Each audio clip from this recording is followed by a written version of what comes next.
8 strategi Hizbullah melawan teknologi penyadapan Israel, salah satunya tidak membawa ponsel.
Pesan berkode, telepon rumah, pagar.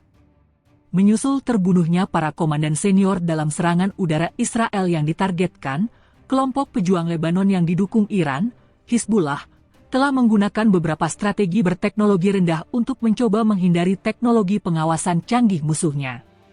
Mereka juga telah menggunakan teknologi mereka sendiri drone untuk mempelajari dan menyerang kemampuan pengumpulan intelijen Israel yang digambarkan oleh pemimpin Hizbullah, Sayyid Hassan Nasrallah, sebagai strategi membutakan Israel.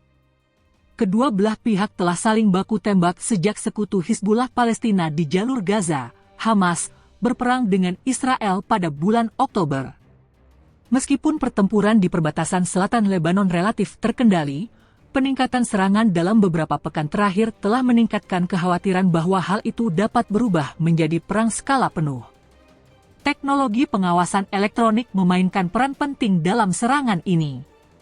IDF mengatakan pihaknya memiliki kamera keamanan dan sistem penginderaan jarak jauh yang dilatih di wilayah di mana Hizbullah beroperasi, dan secara teratur mengirimkan drone pengintai melintasi perbatasan untuk memata-matai musuhnya. Penyadapan elektronik yang dilakukan Israel, termasuk meretas ponsel dan komputer, juga dianggap sebagai salah satu yang paling canggih di dunia. 8 strategi Hizbullah melawan teknologi penyadapan Israel, salah satunya tidak membawa ponsel. 1. Belajar dari pengalaman. Hizbullah telah belajar dari kekalahannya dan menyesuaikan taktiknya sebagai tanggapan. 6 sumber yang mengetahui operasi kelompok tersebut mengatakan kepada Reuters, berbicara tanpa menyebut nama untuk membahas masalah keamanan yang sensitif. Ponsel, yang dapat digunakan untuk melacak lokasi pengguna, telah dilarang di medan perang dan digantikan dengan alat komunikasi yang lebih kuno, termasuk pagar dan kurir yang menyampaikan pesan verbal secara langsung, kata 2 sumber. 2. Menggunakan jaringan telekomunikasi swasta. Hizbullah juga telah menggunakan jaringan telekomunikasi jalur tetap swasta sejak awal tahun 2000-an, kata 3 sumber. Jika percakapan terdengar, kata-kata kode digunakan untuk senjata dan tempat pertemuan, menurut sumber lain yang mengetahui logistik kelompok tersebut. Ini diperbarui hampir setiap hari dan dikirimkan ke unit melalui kurir, kata sumber itu. Kita menghadapi persaingan di mana informasi dan teknologi merupakan bagian penting, kata Qassem Qasir, seorang analis Lebanon yang dekat dengan Hizbullah. Tetapi ketika Anda menghadapi kemajuan teknologi tertentu, Anda harus kembali ke metode lama telepon, komunikasi tatap muka, metode apapun yang memungkinkan Anda menghindari teknologi tersebut. Kantor media Hizbullah mengatakan mereka tidak mengomentari pernyataan sumber tersebut. 3. Menggunakan teknologi berskala rendah. Pakar keamanan mengatakan beberapa tindakan pencegahan berteknologi rendah bisa cukup efektif melawan mata-mata berteknologi tinggi. Salah satu cara mendiang pemimpin Al-Qaeda, Osama bin Laden, menghindari penangkapan selama hampir 1 dekade adalah dengan memutus sambungan internet dan layanan telepon, dan sebagai gantinya menggunakan kurir. Tindakan sederhana dengan menggunakan VPN, jaringan pribadi virtual, atau lebih baik lagi, tidak menggunakan ponsel sama sekali, dapat mempersulit pencarian dan penetapan target, kata Emily Harding, mantan analis CIA yang sekarang bekerja di CIA. Lembaga pemikir Pusat Studi Strategis dan Internasional di Washington. Tetapi tindakan balasan ini juga membuat kepemimpinan Hizbullah menjadi kurang efektif dalam berkomunikasi secara cepat dengan pasukan mereka. 4. Memanfaatkan informan lokal.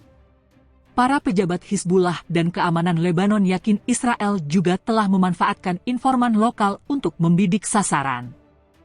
Krisis ekonomi Lebanon dan persaingan antar faksi politik telah menciptakan peluang bagi perekrut Israel, namun tidak semua informan menyadari dengan siapa mereka berbicara, kata 3 sumber. Pada tanggal 22 November, seorang wanita dari Lebanon Selatan menerima panggilan di ponselnya dari seseorang yang mengaku sebagai pejabat setempat, menurut 2 sumber yang mengetahui langsung kejadian tersebut. Berbicara dalam bahasa Arab yang sempurna, penelepon bertanya apakah keluarganya ada di rumah, kata sumber tersebut. Tidak, jawab wanita itu, menjelaskan bahwa mereka telah melakukan perjalanan ke Lebanon bagian timur. Beberapa menit kemudian, sebuah rudal menghantam rumah wanita tersebut di desa Beit Yahon, menewaskan 5 pejuang Hizbullah termasuk Abbas Ra'ad, putra seorang anggota parlemen senior Hizbullah dan anggota Radwan, kata sumber tersebut.